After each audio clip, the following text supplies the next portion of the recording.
तो परशुराम कृष्ण के अवतार हैं। 10 अवतार में छठा अवतार है भगवान परशुराम। अभी आप तो सुना है कि परशुराम जी ने क्षत्रियों को 21 बार इस धरती से खत्म कर दिया है। लेकिन इसके पहले क्या हमने अ, देखा कि और एक युद्ध किया है परशुराम जी ने। हमने महाभारत देखा है। महाभारत का युद्ध कहाँ हुआ था? महाभारत का युद्ध कुरुक्षेत्र में हुआ था। राइट? कुरुक्षेत्र में कितने दिन का था युद्ध? 18 दिन का था। तो कुरुक्षेत्र 18 दिन का था महाभारत। और इसमें कौरव और पांडवों के बीच में युद्ध हुआ। तभी भीष्म तो महापिता वहां थे, प्रस्तुत थे युद्ध में। लेकिन इसमें और भी वर्णन है। भीष्म उस जगह पे और एक युद्ध हुआ था उसी कुरुक्षेत्र में, जो भगवान परशुराम और भीष्म के बीच में हुआ था। तो आपने महाभारत देखा होगा, जहाँ अंबिका अंबालिका के बारे में सुना है। पहले क्या होता था कि हस्तिनापुर के राजकुमारों के साथ एक काशी के जो राजा थे, उनके मतलब काशी जो जगह थी, वहां से जितने सारे कन्याओं का शादी होता था वो हस्तिनापुर के राजकुमार के साथ होता था। लेकिन जब काशी के राजा, उनके पुत्र, उनकी 3 पुत्रियां थी, तो उन्होंने सोचा उनका हम स्वयंवर करें। जब ऐसे सोचा स्वयंवर करें, तो भीष्म पितामह को गुस्सा आया। बोले ऐसे क्या कमी है हमारे राजकुमारों में कि वो अपनी बेटियों का शादी हमारे राजकुमारों से नहीं कर रहे हैं। तो फिर उन्होंने सोचा चलो ठीक है, जाते हैं काशी में देखने के लिए क्या बात है। तो वहां जाते हैं, तो यहाँ स्वयंवर रचा है अपनी 3 कन्याओं के लिए। तो भीष्म पितामह सबसे लड़ाई किया, सब राजकुमार, जितने सारे राजकुमार थे उनसे लड़ाई किया, मतलब खत्म, मार दिया उनको, हरा दिया, रादर हरा दिया। क्योंकि वो चाहते थे कि वो कन्या की शादी उनके भाई से हो, विचित्रवीर्य से। तो सबको हरा दिया और वो तीनों कन्या को लेके किडनैप करके अपने हस्तिनापुर ले आए।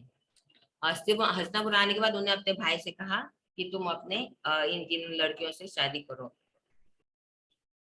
तो उसमें 3 कन्याओं में से जो अम्बा थी, वो मतलब एक्चुअली वो किंग नरेश उनसे प्यार करती थी, राजा नरेश से प्यार करती थी।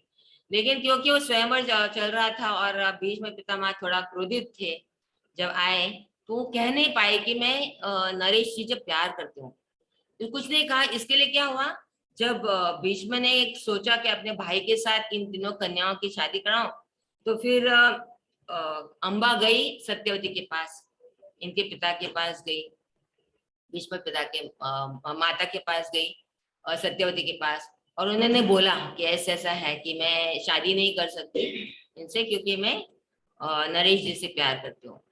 जब भीष्म पिता ने सुना तो उन्होंने बोला ठीक है।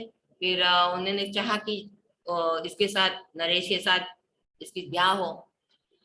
नरेश को लेकिन क्रोध आया, क्योंकि उन्होंने सोचा कि भीष्म मुझे दान दे, क्योंकि उन्होंने हराया था ना, वहां पे सब राजकुमारों को हराया था, उसमें नरेश भी थे, उनको भी हराया था। तो बोला हारने के बाद वापस ही हमको अंबा दे रहे हैं, बोले मुझे दान नहीं चाहिए, मैं ऐसे नहीं शादी करूंगा, किसी दान दिए हुए चीज से शादी नहीं करूंगा। तो फिर अंबा भी क्रोधित हो गई, बोला ऐसे कैसे, प्यार करते हुए कुछ हुआ नहीं, मैं अपने कमजोरी की वजह से बीच में पिता को कहा नहीं कि मैं इनसे प्यार करती हूँ, इसकी ये सजा है। तो फिर वो क्रोध में आके बोलती है भीष्म पितामह से कि मैं आपसे शादी करना चाहती हूँ। प्रपोजल रख दिया उन्होंने उनके पास कि मैं आपसे शादी करना चाहती हूँ। अब आपको तो पता है कि भीष्म पितामह ने व्रत लिया था ना कि मैं आजीवन ब्रह्मचारी रहूंगा, नहीं, क्योंकि उनके पिता शांतनु महाराज जब सत्यवती से शादी करना चाहते थे, तब उन्होंने उनके पहले गंगा से पुत्र था भीष्म, उनकी माता तो गंगा है ना, भीष्म पितामह के। तो जब सत्यवती भीष्म गंगा जी चली जाती है, क्योंकि उनका उसमें भी स्टोरी है ना कि जब वो शादी करते हैं गंगा से, तो गंगा कहती है कि मैं एक वचन से शादी करूंगी कि जो मैं करूंगी उसके कुछ सवाल नहीं उठाओगे तुम। तो जैसे उनको पुत्र हो रहा था, एक एक पुत्र हो रहा था, गंगा सीधा पानी में डाल रही थी, अपने गंगा में डाल रही थी पानी में। तो एक एक करके 7 पुत्र चले गए। जब 8वां पुत्र जन्म मतलब डालने वाली थी पानी में, शांतनु महाराज से रहा नहीं गया, बोला ये क्या कर रहे हो गंगा। तो जैसे उन्होंने कहा पूछा, तो गंगा गाली मैंने वचन दिया था कि जब आप पूछोगे तो मैं यहाँ से चली जाऊंगी। तो फिर वो भीष्म पितामह आया, वो जो 8वें पुत्र है। तो मतलब शांतनु महाराज के एक पुत्र ऑलरेडी थे, लेकिन जब गंगा जाने के बाद जब उनका फिर आकर्षित हो गए सत्यवती से, तो सत्यवती के पिता ने कहा कि तुम अगर चाहते हो तो एक वचन देना होगा कि मेरी बेटी के ही सत्यवती के ही पुत्र राजकुमार बनेंगे, मतलब राज सिंहासन में बैठेंगे, आपका पुत्र भीष्म उसमें नहीं। तब उसने भीष्म मतलब राजा बताते ना शांतनु महाराज अपने उन्होंने वचन स्वीकार नहीं किया, क्योंकि वो चाहते थे कि अपना पुत्र हो। लेकिन फिर जब भीष्म पितामह को पता चल जाता है अपना पिता का दुख, क्यों वो दुखी है, तो पता चल जाता है कि वो सत्यवती से प्रेम करते हैं, तो फिर वचन देते हैं कि ठीक है मैं आजीवन ब्रह्मचारी का पालन करूंगा, मैं शादी नहीं करूंगा, किसी भी स्त्री से संग नहीं करूंगा। इसी कारण वो अम्बा से शादी नहीं करना चाहती थी। तो अम्बा क्रोधित हो गई, क्योंकि उसका अभी घमंड आ गया बीच में कि भीष्म पिता ने मेरे को हड़प कर लिया और अभी शादी करने से इनकार कर रहे हैं। तो फिर वो क्या करती है, वो ऋषि मुनि बोलते अभी मैं ऋषि मुनि से तपस्या करूंगी, लेकिन मैं अभी साधु बनना चाहती हूँ लाइफ, कि अभी बहुत हो गया, इसमें कुछ मतलब नहीं है, क्योंकि दोनों ने, नरेश ने भी छोड़ दिया और भीष्म पितामह भी। तो फिर वो ऋषि मुनि के साथ मिलते, वो अपना एक दादा है माँ के पिता, दादाजी से मिलती, नाना जी से, सॉरी नाना जी से मिलती है, उनका नाम हथरोवहन है। तो वो कहते हैं कि तुम जाओ तपस्या करो। और कहते हैं कि वो बचपन में मैं तपस्या कर रहा था, तो मेरे साथ परशुराम भी है, उन्होंने भी तपस्या की थी मेरे साथ, तो तुम जाओ और परशुराम को सब कहानी बता दो, तो तुम्हारा सारा दुख दर्द हरण कर लेंगे। तो अंबाजी जैसे गई, तभी क्या होता है कि कहानी बता देती है वो सारी। तब परशुराम आ जाते हैं, बोले परशुराम आके हैं, तो फिर बोलते हैं ठीक है तुम्हारा यही हल है ना, मैं क्योंकि परशुराम का शिष्य भीष्म होता है, तो कहता है कि ठीक है मेरा पुत्र, मेरा शिष्य भीष्म है, वो मेरे वचन का पालन करेगा, वो मैं कहूंगा तुमसे शादी करना, वो तुमसे करेगा शादी। तो फिर परशुराम जाते हैं भीष्म के पास, भीष्म को जैसे पूछते हैं तो बीच में सारी कहानी बता देते हैं क्या हुआ था, यू नो, काशी के पास गए थे, सब कहानी सुना देते हैं। और फिर अपना वो वचन भी बोल देते हैं कि मेरा ऐसा वचन है, लेकिन जैसे ही उन्होंने सारा कहानी बताते परशुराम क्रोधित हो गए, उनका मतलब क्रोध, गुस्सा बहुत जल्दी आ गया, क्योंकि मान नहीं रहे शादी के लिए, मतलब पूरी बात उन्होंने ठीक तरह से सुनी नहीं। ऐसे होता है ना कभी कभी हम लोग क्रोध आ जाते हैं, तो जैसे भगवत गीता में श्लोक है, क्रोधात भवति सम्मोहा, सम्मोहा स्मृति भ्रम, स्मृति भ्रमाशात बुद्धिनाशो, बुद्धिनाशात प्रणश्यति। सम क्रोधात भवति सम्मोह मतलब मोह में पड़ जाता है, माया में पड़ जाता है। सम्मोह, सम्मोह स्मृति विभ्रम, मेमोरी चला जाता है, स्मृति विभ्रम, विभ्रम, स्मृति भ्रमाशात बुद्धि नाश हो, मतलब आप बुद्धि काम करना छोड़ देता है, इंटेलिजेंस काम नहीं करता है, फिर आप वापस इस माया चक्कर में फंस जाते हैं। तो ऐसे क्रोधा मतलब वो परशुराम इतने क्रोध में थे, इसलिए फिर वो पूरा सुनी नहीं बात उन्होंने, और तुरंत उन्होंने कह दिया कि तुम मेरे से युद्ध करो। अब वो तो शिष्य है भीष्म पितामह, अभी शिष्य है तो गुरु का आज्ञा का पालन करना चाहिए। तो भले ही वो नहीं चाहते थे युद्ध करना उनसे, तो फिर वो बोले कि ठीक है आप कहते हैं इसलिए मैं मान रहा हूँ। तो जिसे पहले ही दिन तो बोला ठीक है आ जाओ रथ पे आ जाओ, परशुराम आए तो रथ पे नहीं आए। तो बोला बीच में पूछते हैं कि आपका कहाँ है, आपका रथ कहाँ है। तो परशुराम कहते हैं कि ये सारी जमीन जो है वो मेरी रथ है, और जो हवा है वो मेरा घोड़ा है, ठीक है। और गति जो है, स्पीड जो है वो सारथी है, और वेद, गायत्री और सरस्वती, ये जो सारे हैं, ये जो मेरे अस्त्र शस्त्र है। बोले ठीक है, आ जाओ युद्ध करने। तो पहले ही दिन जैसे ही परशुराम आए, उन्होंने सीधा भीष्म का जो रथ था, रथी था, सारथी, उसको खत्म कर दिया। और जैसे अब रथ का सारथी जब भी खत्म हो जाता है, मारा जाता है, मर जाता है, तो तुरंत वो रथ हिल जाता है ना। और ये गिर रहे थे, भीष्म पितामह जैसे गिर रहे थे, तब 8 ब्राह्मण आके उसको बचा लिया। उनको गिरने से मतलब नीचे जमीन पे गिरने से बचा दिया। पकड़ा तो कौन थे? ये 8 ब्राह्मण जो थे वो 8 वसु थे। वसु मतलब आप जानते हैं कि भगवान कृष्ण के अवतार है ना। गीता में कृष्ण कहते हैं of the 8 Vasu I am the Vasu.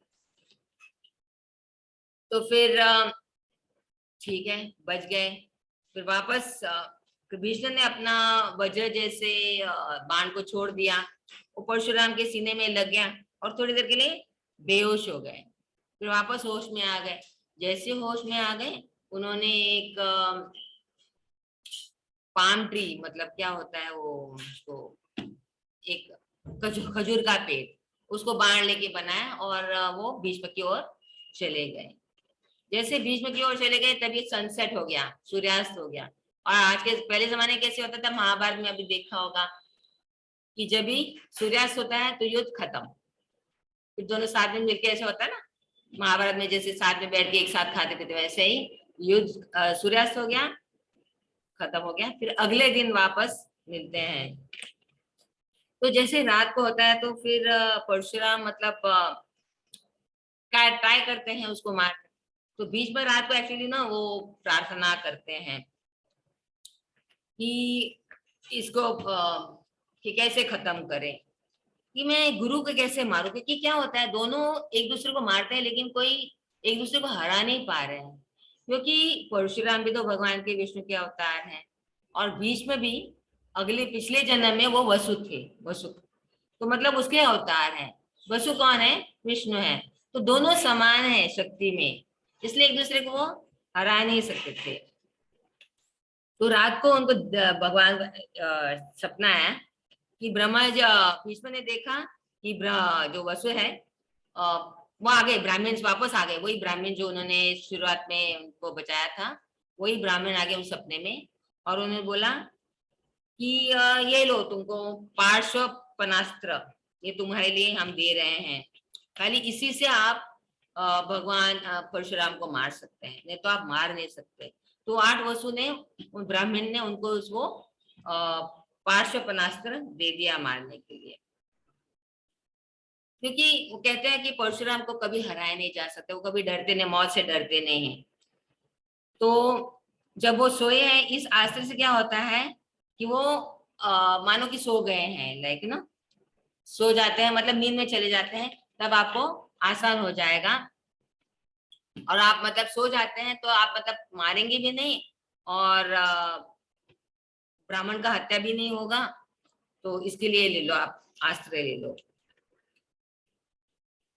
तो उनको, और तो बोले कैसे मैं इसको यूज कैसे करूं, ये अस्त्र को कैसे यूज करूं?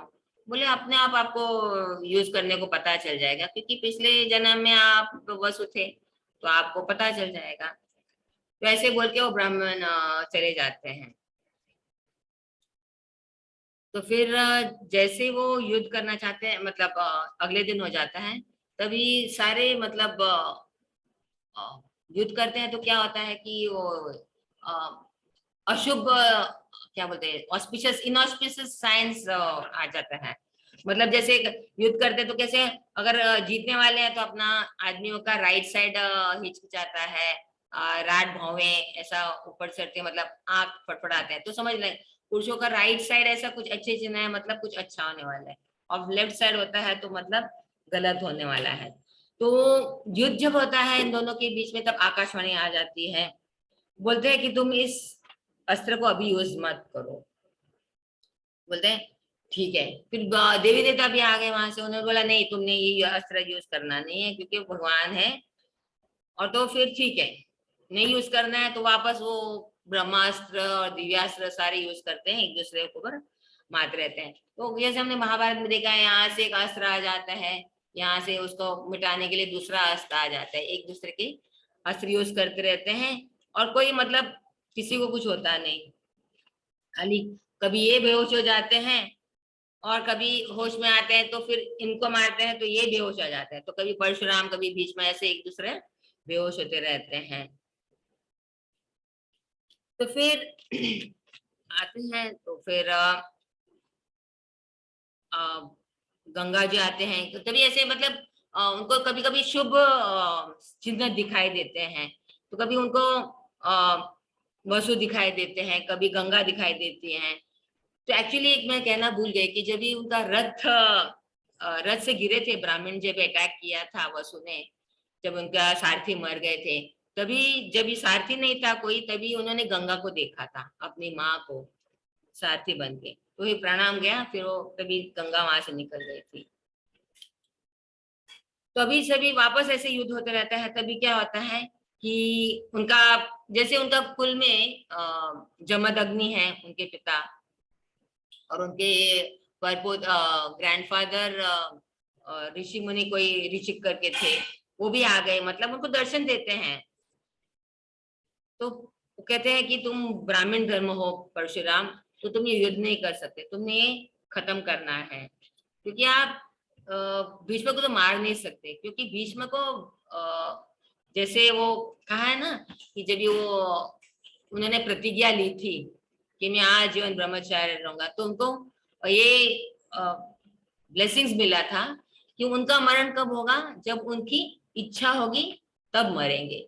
इसलिए जब परशुराम और भीष्म युद्ध करते हैं तो उनका एक दूसरा मतलब मार नहीं सकते एक दूसरे को, तो बोलते हैं एक ही हो सकता है। भगवान कहते हैं कि परशुराम को कि तभी मर सकता है भीष्म जब भगवान नर अर्जुन के रूप में आते हैं, मतलब इंद्र के पुत्र बनकर, और ये जो अंबा जो है वो शिखंडी के रूप में आएगी, शिखंडी के अवतार में, तभी आप भीष्म को मार सकते, तभी भीष्म मरेगा, तब तक ये मरने वाला नहीं है भीष्म।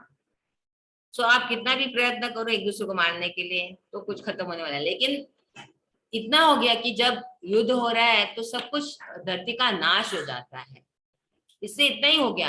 एक दूसरे मरे नहीं वो, लेकिन जितने सारे क्रिएशंस थे इसमें वो सब खत्म हो गया है। जैसे आप देख रहे हैं आजकल रशिया और यूक्रेन के बीच में वॉर हो रहा है, तो कितना सारा नुकसान, सभी कुछ खत्म हो रहा है।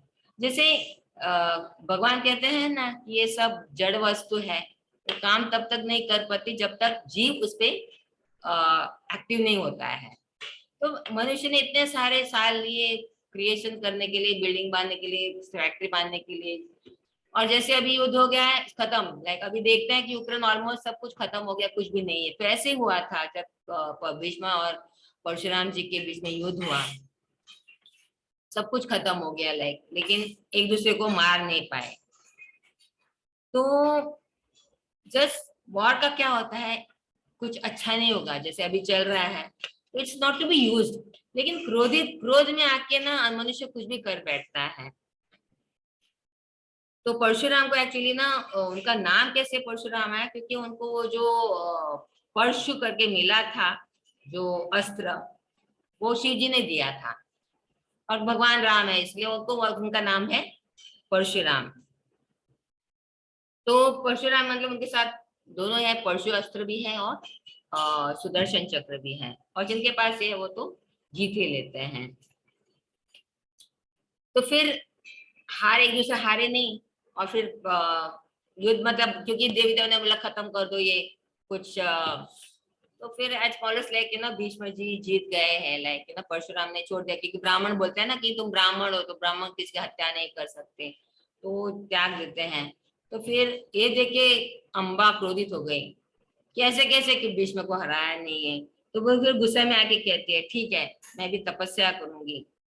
तो फिर वो तपस्या करके फिर वो शिव भगवान को प्रसन्न करती है, इसलिए प्रसन्न भगवान कहते हैं कि तुम अगले जन्म में शिखंडी बन के आओगे इस महाभारत जब युद्ध होगा, और तुम अपना बदला ले सकते हो भीष्म पितामह से। जैसे आप देखेंगे भीष्म का जैसे जीवन देखेंगे, ये पूरा त्याग का था, सेक्रीफाइस का था, कष्ट का था। तो ऐसे होता है ना, कभी कभी क्रोध में आ जाता है, कुछ भी कह देते हैं, you know, so always think before you do anything. कुछ बोलने से पहले करो, क्योंकि एक बार मुंह से कुछ निकल गया ना तो फिर वापस नहीं आ सकता है। तो कुछ सोच, जैसे परशुराम जी को भी क्रोधित हो गए, भीष्म पितामह का पूरा कहानी सुना दी उन्होंने, और आधा सुनते सुनते क्रोध में आके वो भीष्म को बोले चलो युद्ध करें। इसलिए हमने भी ऐसे कुछ करना है तो फिर सोच समझ के बात करना है, मतलब पूरा ध्यान करो। इसलिए कहते हैं ना कि जैसे हम कहते हैं कि तीन बातें याद रखनी चाहिए। क्रोध में आते हैं तो कुछ बोलना नहीं चाहिए, राइट। क्रोध में क्योंकि बोल देते हैं तो फिर वो वापस नहीं हो सकता है। और दुख में होता है तो कुछ डिसीजन नहीं लेना होता है, क्योंकि हम गलत गलत डिसीजन ले सकते हैं। और एकदम एक्साइटमेंट, खुशी में एकदम खुश हो जाते हैं तो कुछ वचन नहीं देना होता है, क्योंकि बोलते हैं अभी मैं जीत गया, चलो मैं तुमको 10,000 दूंगा, या मुझे भी बोलते हैं, फिर बाद में लगता है मैंने ये क्या कह दिया, आप कुछ पछताते हैं। इसलिए तीनों बातें हमेशा आना है। क्रोध आए तो एकदम शांत रहना है, कुछ इमीडिएटली कुछ बोलना नहीं है। एंड खुशी है तो कुछ वचन नहीं देना है, और दुखी होते हैं तो कोई डिसीजन नहीं लेना होता है। तो इसको अगर हम फॉलो करेंगे तो अच्छा है। तो फिर एक बार ऐसे होता है कि नारायण ऋषि जो है वो जब कार्तिवीर का भी कहानी बताते हैं। कार्तिवीर के एक राजा थे, तो वो गए एक जंगल में। तो जंगल में गए तो थक गए और वो वहां बैठ गए। रात को खाने पीने के लिए कुछ नहीं था, और तभी उनको पता नहीं था कि बाजू में ही जमदग्नि का आश्रम है, जमदग्नि का आश्रम।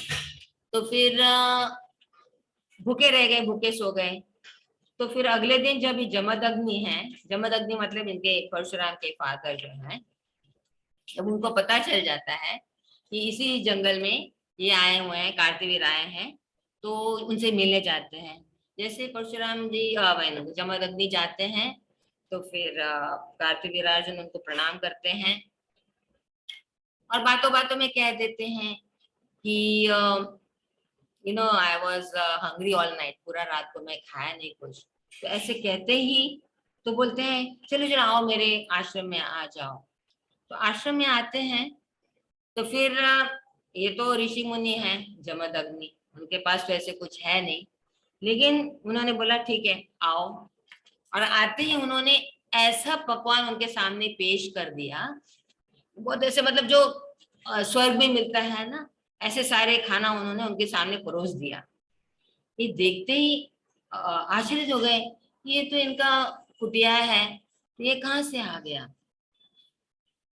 तो बोलते हैं कि अपना आदमी को भेजते हैं, ऋषि राजा था ना, तो अपने सोल्जर्स को भेजते हैं कि जाओ देख लो इनका आश्रम, पूरा छान लो कहाँ से इतना पकवान आ गए। तो जाते हैं, सारी ओर जाते हैं, देखते हैं कि एकदम गरीब खाना है, कुटिया है, और खाली जंगल जैसा है, कुछ है ही नहीं। खाली उन्होंने देखा एक कोने में एक कामधेनु गाय है, गाय खड़ा है, एकदम सफेद सा गाय, एकदम प्रेम से एकदम कोने में खड़ा है। ये देखते ही वो आके बोल जाता है, वो अपना राजा से आके बोल देता है कि वहां मैंने कुछ देखा नहीं, केवल एक गाय देखा। तो कार्तिवीर समझ गए कि ये बहुत ही ऐसा मतलब दिव्य गाय है, जैसे कामधेनु है ना, तो ये कामधेनु है, इसने सब कुछ दिया होगा इस जमदग्नि को, ऋषि मुनि को। तो जैसे कभी राजा होता है ना, घमंड आ जाता है, तो कभी राजा रजोगुण में होता है राजा, तो रजोगुण में होते के कारण उन्होंने कह दिया कि ठीक है मेरे को ये कामधेनु दे दो। तो बोला ऐसे मतलब जमदग्नि तो उन्होंने आमंत्रित किया अपने घर पे, उनको खिलाया पिलाया, और ये राजा एकदम बोलता है मुझे दे दो, ऐसे कैसा। तो फिर कभी ऐसा होता है ना, अपने पाप की वजह से भी कोई ऐसा कार्य कर देते हैं। वैसे ही कार्तिवीराज पिछले जन्म में कुछ पाप किया था, इसकी वजह से वो फिर वो उनका क्रोध मतलब क्रोध दिखा देते हैं क्योंकि उन्होंने कामधेनु दिया नहीं। तो कहते हैं कि देखो दधीची जो है अपना पूरा हड्डी अपने देवी देवताओं को दिए दान किया था। वैसे भी तुम भी तुम्हारे पास सारे तपस्या करते हो, तो तुम अपने तपस्या से जितना मांगते हो उतना कामधेनु तैयार कर सकते हो, तो ये कामधेनु कामधेनु मुझे दे दो। तो बोलते हैं ब्राह्मण होके क्षत्रिय को कैसे दान दे सकता हूँ? जैसे कृष्ण ने दान दिया था ना, मतलब ब्राह्मण लोग को दान दिया जाता है, ब्राह्मण से दान नहीं लिया जाता। तो बोला जमदग्नि ब्राह्मण है तो मुझसे तुम कैसे मांग सकते हो? तो बोलते हैं कि कृष्ण के पास, कृष्ण ने कामधेनु ब्रह्मा जी को दिया था, ब्रह्मा जी ने भृगु मुनि को दिया था, जिन्होंने भृगु मुनि ने मुझे दिया है। तो ये परंपरा बता रहे हैं उनसे। तो भृगु मुनि ने मतलब ये कामधेनु गोलोक से आया है, तो किसी के हाथ में नहीं आएगा ये कामधेनु। तो मैं कैसे अपने आप क्रिकेट उत्पन्न करूंगा इतने सारे कामधेनु? तो बोलता है मैं नहीं दे सकता, और तुम मेरे मेहमान हो, तुम, मैंने आपके खातर दे रखा, अभी आप अपने राज चले जाओ। तो क्रोध होके वो एकदम जबरदस्ती वो कामधेनु को खींचना चालू किया, अपने सोल्जर्स को कह दिया जाओ लेके आओ उस कामधेनु को। कामधेनु का नाम सुरभि था, दूसरा नाम कपिला भी था। तो वो कहती है कि एक ऋषि मुनि से कहती है कि आप एक काम करो तो दे दो मुझे। तो बोलते हैं कि अगर कामधेनु कहते हैं कि देखो आप अगर देना चाहते हो तो दे दो मुझे उस राजा को, अगर नहीं देना चाहते तो मैं आपके पास रह लूंगी, आपकी जैसी इच्छा है वैसे मैं स्वीकार करूंगी। तो फिर राजा कहते हैं नहीं, मैं कभी नहीं चाहूँ कि तुम यहाँ से चले जाओ। और फिर वो राजा और उनके सोल्जर्स को भगाना कोशिश कर देते हैं। तो फिर दुखी होता है, तो फिर जमदग्नि तो फिर कहते हैं कि ना, जैसे माया में पड़ जाते हैं ना, हम किसी से अटैचमेंट होता है, हम किसी के मालिक होते हैं और हमसे वो छीन जाता है तो हम दुखी हो जाते हैं, वैसे ही ये जमदग्नि भी ब्राह्मण होके भी ऐसा उनका था, क्योंकि उनकी आसक्ति थी उस गाय से। तो फिर बोला नहीं ठीक है, मैं तुमसे भी, तुमको यही रहोगे, मेरे पास नहीं जाओगे। तो फिर वो कार्तवीर अर्जुना और जमदग्नि का युद्ध हो गया नहीं, क्योंकि वो छीनना चाहते थे वो कामधेनु किसी भी प्रकार से। राजा मतलब इतने क्रोधित हो गए थे, ग्रीड बोलते हैं ना, लस, उनको ऐसे हो गया था कि चाहिए, मतलब चाहिए मेरे को ये गाय। तो फिर आपस में उन दूसरे का युद्ध हो जाता है। तो फिर युद्ध होते ही, तो फिर एक्चुअली गाय ना जो है कपिल देव, वो कपिला जो है वो ऋषि मुनि को पूरा ज्ञान दे देती है और कहती है कि कैसे तुम इस कार्तिवीर को हरा सकते हो। तो फिर वो अपने, क्योंकि वो कामधेनु थी, जो भी चाहती थी दे सकती थी, फिर आंख से, कान से, मुंह से, उनके गर्भ से, मतलब सारे अस्त्र शस्त्र आ गए जमदग्नि के पास अपने आप को बचाने के लिए। तो फिर जैसे आरती युद्ध हो रहा था तो फिर वो सब उनके राजा के सारे सोल्जर जो थे अपने आप को बचा के भाग गए। तो फिर अटैक किया, तो जमदग्नि ऐसा जैसे किया, तो फिर वो जमदग्नि नीचे बेहोश, आई मीन कार्तिवीर बेहोश हो गए। जैसे बेहोश हो गए तो ऋषि मुनि थे, तो अपने कमंडल से पानी निकाल के उन पे छिड़का दिया, वापस होश में आ गए कार्यवीर और कार्तिवीर। तो फिर जैसे होश में आ गए तो बोला ठीक है, प्रणाम करते हैं कि जान बच गई ना। तो बोलते ठीक है, वो अपने घर गए। वापस उनके वापस आ गए, मतलब जमदग्नि के आश्रम में वापस उनको कार्तिकेय को लेके गए। उनको फिर वापस वही स्नान कराए, खिलाए पिलाए और बोले अब आप जाओ राजा, आप अपने घर चले जाओ। तो फिर वापस, क्योंकि वो कार्तिवीर उनका लक्ष्य एक ही था, कामधेनु। बोलते नहीं, तुम हमको कामधेनु दे दो तो वापस युद्ध करो, दोनों में से एक करो, कामधेनु दे दो या तो वापस युद्ध करो। तो जमदग्नि कहते कैसे बात हो कर रहे हो ना, मैं वापस तुमको जिंदा कर रहा हूँ, तुमको खिलाए पिला रहा हूँ, वापस मुझसे ही हो रहे हो, तो ये सही बात नहीं है। तो बोला नहीं, मुझे आपसे युद्ध करना है, मुझे कामधेनु चाहिए ही। तो फिर अस्त्र शस्त्र यूज करते हैं। फाइनली जमदग्नि वापस, वो जो उनके पास जिम्र ब्रह्मास्त्र था उसकी वजह से वो कार्तिवीर को सुला देते हैं। फिर उनको मतलब फंसा देते, नागास्त्र यूज करते हैं जमदग्नि, और कार्तिवीर को जाल में अपने फंसा के उसको क्या मतलब कंट्रोल कर देते हैं उनको, और फिर वापस कहते हैं कि तुम चले जाओ अपने घर। नहीं, फिर राजा अपना पशु आश्रम, मतलब ये ट्राइडेंट शिव के पास रहता है ना, त्रिशूल, उससे अटैक कर देता है। जैसे अटैक हो जाता है, ब्रह्मा जी आ जाते हैं। तो ब्रह्मा जी आते हैं, फिर वापस दोनों में आपस में समझौता कर लेते हैं कि नहीं ठीक है, तुम अपने अपना घर चले जाओ, युद्ध मत करो। तो फिर वापस लाइक जाता है, फिर भी क्योंकि वो राजा है, उसका जब तक वो, ऐसा होता है ना, राजा जब तक वो कुछ जीत नहीं लेता तब तक वो शांति से रह नहीं सकता। वापस आ जाता है कार्तिवीर, वापस उनसे लड़ने आ जाते थे अपने 4 लाख चैरियट्स के साथ, रथ के साथ, 4 लाख रथ के साथ, 1 लाख अक्षौहिणी के साथ, सबके साथ, मतलब हाथियों के साथ, पूरे सब पूरा अस्त्र शस्त्र लेके आ जाते हैं उनके पास, और उनका पूरा इसके आश्रम को सराउंड कर देता है। और फिर वो जबरदस्ती वो कामधेनु को लेके खींच के लेके चले जाते हैं। तो आखिर में क्या होता है कि ऐसे ही चलता रहता है कि बेहोश हो जाते हैं, हाँ मतलब एक दूसरे, फिर कामधेनु हार जाते, वापस आ जाते, खींचा खींची होती रहती है। आखिर में मतलब राजा के पास वो ब्रह्मास्त्र था ना, वो छोड़ देता है। फिर बाद में वो क्योंकि कार्तिवीर के पास क्या था, एक दत्तात्रेय का एक अस्त्र दिया हुआ था, क्योंकि वो दत्तात्रेय का हमेशा मंत्र जप करते रहते हैं, इसलिए उन्होंने उनको शक्ति का एक अस्त्र दिया हुआ रहता है दत्तात्रेय ने। तो उस शक्ति, मतलब उस अस्त्र के कारण, दत्तात्रेय की देव अस्त्र के कारण, वो जमदग्नि को मार दिया उन्होंने, और उनको मार के फिर कामधेनु को, उसको भी खत्म कर दिया। तो ऐसे होते ही फिर वो चले गए अपने कामधेनु, अपने ब्रह्मलोक में चले गए। तो दोनों मतलब जमदग्नि और वो कामधेनु स्वर्ग में गए, क्योंकि जैसे कहते हैं ना, युद्ध के इसमें कोई हार जाता है, मर जाता है, वो सीधा स्वर्ग चला जाता है। तो ऐसे वो चले जाते हैं। तो जैसे ही अपने कार्य, तो फिर रेणुका आ जाती है, उनकी पत्नी, जमदग्नि की पत्नी, जब पता चल जाता है कि अपने पति चले गए हैं, वो आ जाती है वहां पे, और अपने गोदी पे अपने पति को रख देती है, और वो ध्यान करती है अपने पुत्र को, क्योंकि अंतिम संस्कार करना है ना, तो अपने पुत्र को याद करते। पुत्र कौन है उनका? परशुराम।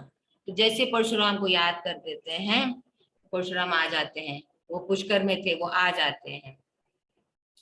तो फिर अपने बेटे को प्यार से अपने एम्ब्रेस कर देती है, और कहती है कि देखो कैसा होता है युद्ध करने से, कि अच्छा नहीं युद्ध तुम करो मत, लेकिन इतना क्रोधित हुए थे परशुराम, कि उन्हें कह दिया कि नहीं, मैं इनको खत्म कर दूंगा। बोलते नहीं, ऐसे मत करो, देख युद्ध से किसी का अच्छा नहीं हुआ है, तुम एक काम करो, अपने पिता का अंतिम संस्कार करो, और तुम तपस्या करो। ब्राह्मण है ना वो लोग, बोलते तुम तपस्या करो। लेकिन परशुराम क्रोधित हो गए थे, तो इतना क्रोध में आ गया, उन्होंने बोला मैं सारे क्षत्रियों को 21 बार खत्म कर दूंगा इस धरती से। मतलब अपने पिता का बदला, क्योंकि बेटा ऐसा होता है ना कि पिता का बदला, जिस पिता ने जिसको मारा है अपने पिता को, जब तक मैं उसका बदला नहीं लूंगा तब तक मैं शांति से रहूंगा नहीं। तो कहते वो वचन ले लेता है। जैसे कहते हैं ना कि क्योंकि उन्होंने, कार्तिवीर ने इनका लूटना चाहा ना, इनका गाय को। तो जैसे भगवत गीता में लोग पढ़ते हैं तात्पर्य में, जो आतताई होते हैं ना, जैसे आपके किसने आपके घर पे हमला किया, या आपका जमीन छीन लिया, आपका पैसा छीन लिया, या किसी पत्नी को छीन लिया, है ना, this are to be killed immediately. इनको कभी छोड़ना नहीं चाहिए, इसमें कोई पाप नहीं लगता। ऐसे आप जब करेंगे, जो आपका छीन रहा है अपना जमीन पैसा जो भी, उसको मार देंगे तो उसमें कोई पाप नहीं है। इसलिए वो कहते हैं कि ठीक है, मेरे पिताजी का उसने जमीन लिया, ये सब बिना कामधेनु को ले लिया, गाय को, तो मैं खत्म करूंगा। तो फिर भृगुमुनि आए वहां पे, भृगुमुनि के दादा है, वो आ गए। उन्होंने बोला कि आप ब्राह्मण के कुल में जन्म लियो, तुमको शोक नहीं होना चाहिए, क्योंकि जो ब्राह्मण है उनको पता है ना ज्ञान क्या होता है, जन्म मृत्यु क्या है, पुनर्जन्म क्या होता है, पाप क्या होता है, कर्म क्या होता है। तो बोले जो खत्म हो गया, तुम्हारे पिताजी चले गए, अब वापस जाओ, तो चलो तुम अपने अपने जो भी ड्यूटी है अपने जाओ। तो ये सब होने वाला है, जब ये सब पृथ्वी पर है तो जन्म कर्म आई मीन तो होना ही है।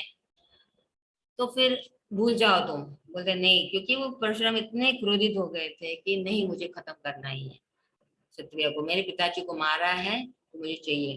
तो बोला ठीक है। तो फिर रेणुका ऑफकोर्स वो फिर अंतिम संस्कार कर देते हैं, और रेणुका उस पति के साथ सती हो जाती है और वो चले जाते हैं। और ऑफकोर्स क्योंकि वो पुण्य किया है, सीधे वो भगवान के धाम वैकुंठ चले जाते हैं। तो भृगु मुनि कहते हैं कि अभी वो बहुत परशुराम, बहुत उनकी इच्छा होती है कि मुझे मारना ही है कार्तिवीर को, है ना। तो फिर कहते हैं कि तुम एक काम करो, ऑफकोर्स जैसे कार्य होने के बाद सब ब्राह्मण को दान दक्षिणा देते हैं। फिर ब्रह्मा जी भी आए होते वहां से, तो कहते हैं कि क्या करूं मैं ना। ब्रह्मा जी आते हैं तो इन्हें परशुराम ने सब सारी कहानी सुना देते हैं कि अभी देखो मेरे पिताजी चले गए, मेरे पास कुछ भी नहीं है, और मैं अपना पिता का बदला लेना चाहता हूँ, मेरी शरण करो, मैं एक अनाथ बन गया हूँ ना, और मैंने वचन दिया है कि मैं इनको सारा खत्म कर दूंगा, अभी मैं वचन कैसे पूरा करूँ, बता दो आप मेरे। तो बोलते हैं कि ब्रह्मा जी कहते हैं तो बहुत ही मुश्किल है ऐसा वचन निभाना, क्योंकि अब जैसे आप जानते हैं ना, ब्राह्मण क्षत्रिय वैश्य शूद्र चारों का समा होना जरूरी है, सबका होना यहाँ जरूरी है इस धरती पर। आप एक किसी एक वर्ग को खत्म नहीं कर सकते। तो बोलते हैं नहीं नहीं, मैंने वचन लिया है तो मुझे भी खत्म करना ही है किसी भी हालत में। तो बोला ठीक है, आप एक काम करो, आप भगवान शिव के शरण में आ जाओ, वो तो इस सृष्टि के मालिक है ना, दुर्गा। दुर्गा और शिव इस सृष्टि के मालिक हैं, तो वो तुम्हें कुछ मतलब बंदोबस्त कर देंगे, क्योंकि जब तक ये राजा लोग है इस पृथ्वी पर, ये क्षत्रिय जो है राजा लोग हैं, उनके पास तो कवच है शिव और दुर्गा का। जब तक उनके पास ये शिव और दुर्गा का कवच है, आप उनको मार नहीं सकते। तो आप शिव के पास जाइए, तपस्या करिए, उनसे कुछ मंत्र लीजिए, और तो शायद आपको कवच भी देंगे भगवान कृष्ण का। बोले ठीक है। तो आप फिर उस कृष्ण के कवच से आप इन जो ये जो शिवा और दुर्गा के कवच से बचे हुए हैं उनको मार सकते हैं, नहीं तो नहीं मार सकते। तो बोलते अपने मन की गति से परशुराम गए भगवान के पास, शिव के पास, और वहां पे वो अपना पूरा कहानी सुना दिए। तो सारे सुना दिए, तो वहां पे शिव जी बैठे, उनकी गोदी में पार्वती थी, और शिव गणेश और कार्तिक दोनों आपस में बैठे हैं। तो फिर वो कहते हैं सारे अपनी कहानी क्या है, और कहते हैं कि मुझे और मारना है। तो शिवा पार्वती को देखते हैं कि ऐसा कैसा वचन मांग रहे हैं, ऐसा कैसा वो अपना एक बोन मांग रहे हैं ना, कि वो नहीं खत्म खत्म करना चाहता है, क्योंकि कार्तिवीर ने ना रावण को मारा था, क्योंकि वो सिर्फ कवच था, दत्तात्रेय का कवच था। तो बस इतने शक्ति है तो उसको कैसे मार सकते हैं ना। तो बेटर ये चले जाओ ना, ये छोड़ दो 21 बार मारना। बोला नहीं नहीं, वो फिर रोना चालू किया परशुराम ने। नहीं मुझे चाहिए चाहिए ना, जैसे बच्चे जैसे बोलते हैं, रोना चालू कर देते हैं कि नहीं तो मैं मर जाऊंगा। तो फिर वो दुर्गा के पास देखते हैं, तो फिर वो एकदम चलो दया दया आ जाती है, क्योंकि दुर्गा अपने अपना पुत्र करके मानती है परशुराम को। ठीक है, ये मेरा बेटे जैसा है, तो उसकी जो इच्छा है उसको पूरी कर दो। फिर वो कहते हैं ठीक है, तो उनको एक मंत्र दे देते हैं, और फिर कृष्ण कवच भी दे देते हैं दोनों। तो ये अस्त्र दोनों मिल जाते हैं, मंत्र और कवच, जिसकी वजह से ठीक है। बाद में वो बोलते हैं जाओ, और फिर वो भगवान जी शिव जी को प्रणाम करके वापस पूछ कर आ गए। तो वहां पे उन्होंने 1 महीना तपस्या किया। तो फिर तपस्या करने के बाद एक बार उठ गए, तो उन्होंने देखा कि सारे मतलब भगवान ऐसे आसमान में खड़े हैं। तो फिर तुरंत उन्होंने प्रणाम किया भगवान से और कहने लगा कि मैं इनको मारना चाहता हूँ सबको। बोला ठीक है, तथास्तु करके वो चले गए वहां से। तो फिर वो बोले कि परशुराम बोले कि वो वहां थे, पुष्कर में थे, उस नर्मदा नदी के पास। तो एक वट वट वृक्ष था जहाँ पे पुलत्स्य मुनि थे। तो फिर वो कहते अपने आदमी को भेजते हैं और जाओ बुलाओ कार्तिवीर को यहाँ पे, मैं हूँ करके, मैं से युद्ध करो, तैयार आ जाओ तुम। तो फिर परशुराम मतलब तैयार हो गए युद्ध के लिए, और वहां से उन्होंने भेज दिया उनको। तो फिर वहां से आ गए उनके कार्तिवीर के सारे सोल्जर्स जो है वो आ गए वहां पे। तो एक्चुअली परशुराम को ना सारे चिन्ह नजर आ रहे हैं कि वो जीतने वाले हैं। तो फिर जैसे बहुत सारा ऐसा मतलब ऐसे लिखा है कि उनको दिखता है कि मैं अपने सारे शरीर चंदन लगाया हुआ है, वो रथ में बैठे हैं, और वो सब सारा सोना चांदी मतलब सारे शुभ चिन्ह देख रहे हैं वो। और जैसे ही वहां से फिर कार्तिवीर तैयार हुए, बोले ठीक है, मैसेज आ गया कि परशुराम जी लोग युद्ध करना चाहते हैं, तो फिर तैयार हो गए। जैसे वो तैयार हुए, उनकी पत्नी थी मनोरमा, वो कहने लगी नहीं नहीं मत जाओ तुम, है ना। वो क्योंकि उनको पता है कि वो जीतने वाले नहीं है, वो कहती कि नहीं नहीं नहीं, आप मत जाइएगा। तो कहते नहीं, मैंने वचन दिया है, मतलब क्षत्रिय का ड्यूटी होता है ना, तो सामने से चैलेंज करेगा तुमको युद्ध करना है तो तुरंत तैयार हो जाता है युद्ध करने के लिए। बोला ठीक है, मैं भी चला जाऊंगा। तो बोलते ठीक है। लेकिन जैसे ही कार्तिक तैयार हो जाते हैं तो उनको सारे मतलब अशुभ चिन्ह नजर आते हैं, कि जैसे उनका लाल चंदन से उनका शरीर ढका हुआ है। फिर एक स्त्री दिखाई देती है जिसके नाक कटे हुए हैं और बाल ऐसे बिखरे हुए हैं, लाल कपड़ा पहने हुए, और सारी विधवाएं दिखाई देती हैं। और हवा में सारे ना जैसे नाखून और बाल ऐसे सब गिरते हुए, तो सब अशुभ चिन्ह नजर आते हैं। तो मनोरमा कहती है नो मत जाओ लाइक नो। फिर वो मैं बोला नहीं मुझे जाना ही है, कि ठीक है। ठीक है, रेणुका कहती है कि ना परशुराम है तो भगवान कृष्ण के अवतार है ना, और शिव के शिष्य हैं, तो उनसे आप क्यों युद्ध कर रहे हो। तो आपने भी फिर अपना दत्तात्रेय को भी वचन मतलब उनका कहा था कि आपने ब्राह्मण को नहीं मारना है, क्योंकि आपने पहले ऑलरेडी मार दिया है ना। आप अपना वचन मतलब अपने दत्तात्रेय ने जो भी ज्ञान दिया था आप भूल गए, नहीं तो आप जमदग्नि को क्या आई मीन आप या जमदग्नि कैसे मार सकते थे, ब्राह्मण को मार सकते। तो फिर ऐसे फिर वो जब भी निकल जाते हैं तो फिर रेणुका बहुत ही दुखी हो जाती है। और मनोरमा, सॉरी मनोरमा उनकी पत्नी कहती है अभी कैसे मेरे पति चला जाएगा तो सब कुछ खत्म हो जाएगा। तो तुरंत वो ध्यान लगाने बैठ जाती है और अष्ट सिद्धि योग के द्वारा ब्रह्मांड से उनका शरीर त्याग कर देती है। जैसे शरीर त्याग कर देती है, कार्तिक कहते हैं अपने पुत्र से फिर इसका अंतिम संस्कार कर दो, और वो चले जाते हैं युद्ध करने। युद्ध करने चले जाते हैं तो वापस वही सेम सीन जैसे परशुराम और भीष्म के बीच में हुआ था वैसे यहाँ पे आ जाते हैं। तो फिर पहले राजा अपने सारे राजाओं को और सोल्जर्स को भेज देते हैं युद्ध करने। तो सब लोग like he defeats everyone, Parshuram सबको मार देते हैं। लेकिन खाली एक एक सुचांद्रा करके राजा था, उनको मार नहीं पाते सुचांद्रा को। बाकी सब खत्म हो गया ऑलमोस्ट लाइक, क्योंकि शिवजी ने उनको मतलब एक अस्त्र दिया था जो त्रिशूल, राइट, उन्होंने उनको दिया था। तो फिर युद्ध होता है, सब राज मर जाते, खाली सुचंद्रा बच जाता है। तो बोलते भी कैसे मारो ना, कि कैसे मैं इस, क्योंकि वो मर नहीं रहा था वो राजा सुचंद्रा। तो फिर मतलब उनके पास क्योंकि वो ट्राइडेंट था, त्रिशूल से को मारे तो सुचंद्रा मर गए, तो भी सोच रहे हैं क्यों क्यों नहीं मरे, क्यों नहीं मरे। तो फिर उनके सामने काली देवी आ गई, तो उन्होंने कह दिया कि जैसे भी आप मारोगे वो बच जाएगा क्योंकि उनके पास कवच है। तो एक मैं एक आइडिया देती हूँ। ब्रह्मा जी भी आ गए तभी ना, काली बोल के उनको ब्लेसिंग्स दे के चली गई। तो फिर ब्रह्मा जी आते हैं, तो बोलते कहते हैं कि दुर्वासा मुनि को एक बार एक भद्रकाली ने कवच दिया था। काली आई थी ना वहां पे, तो बोले काली ने उसको कवच दिया था, इसकी वजह से वो नहीं मर सकते हैं। और उनके गले में है, जब तक उनके गले में कवच है वो कभी मर नहीं सकते। तो बोले जाओ तुम मुझसे वो कवच भीख मांग के लो। तो परशुराम क्या करते हैं, एक ब्राह्मण बन के, जैसे वामन जी बने थे ना वैसे एक भिक्षुक बन के गए उनके पास और बोले मुझे कवच दे दो।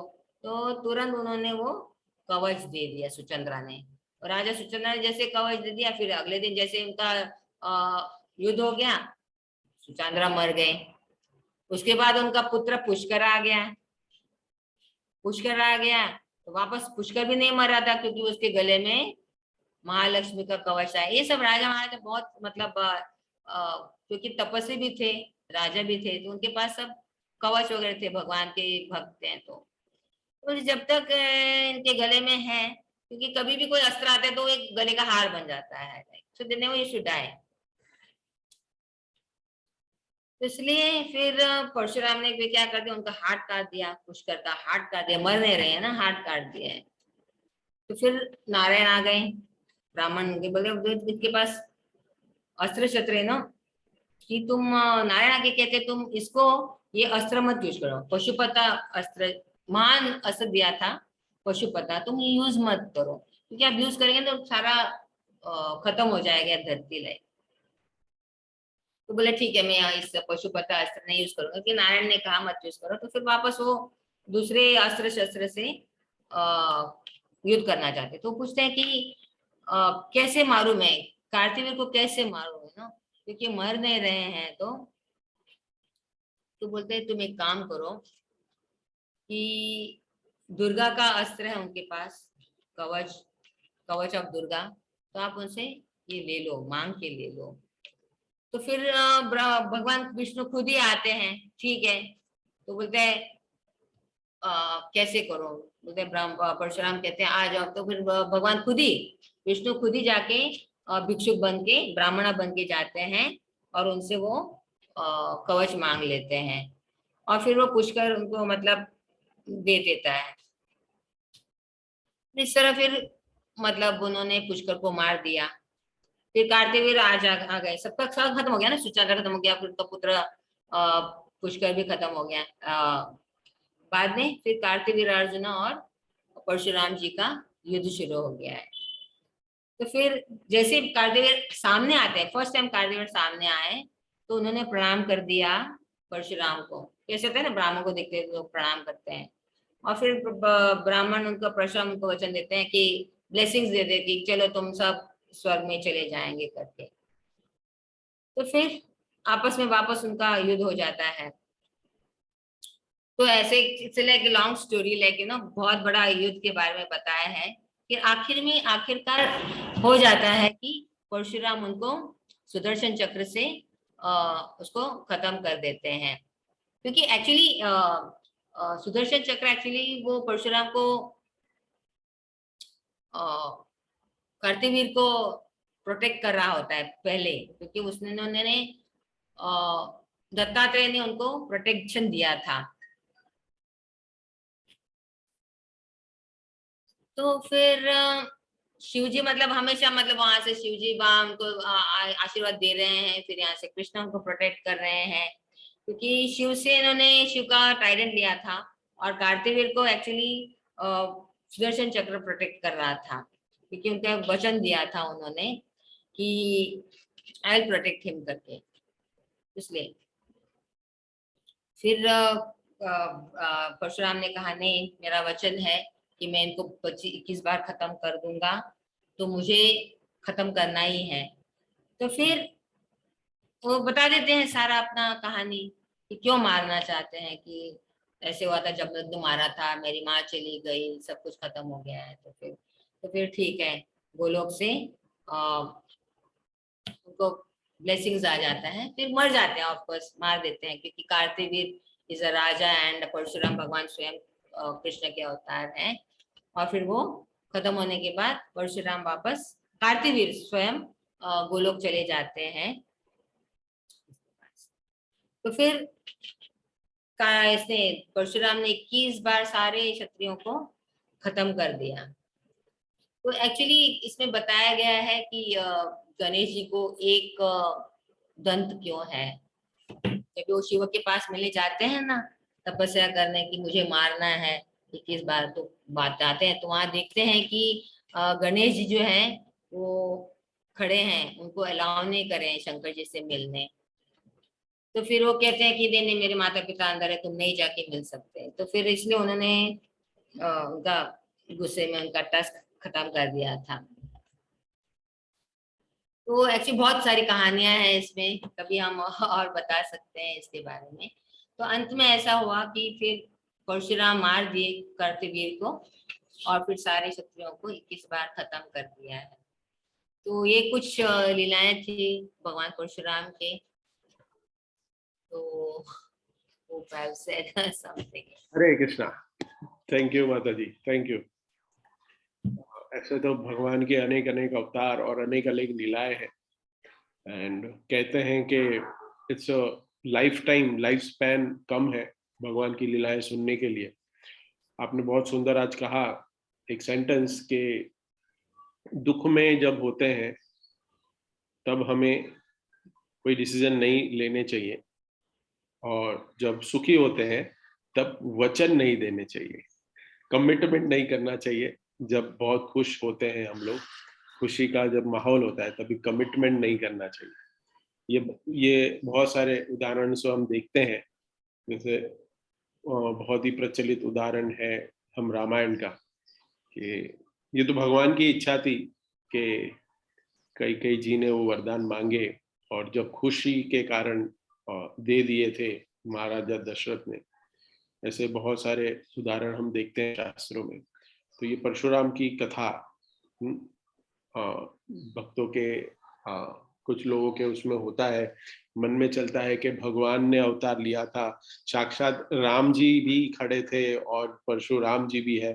तो ये भक्तों को मैं ये बताना चाहता हूँ, माता जी ने बहुत सुंदर तरीके से बताया कि परशुराम जी आए थे और क्षत्रियों का विनाश क्यों किया।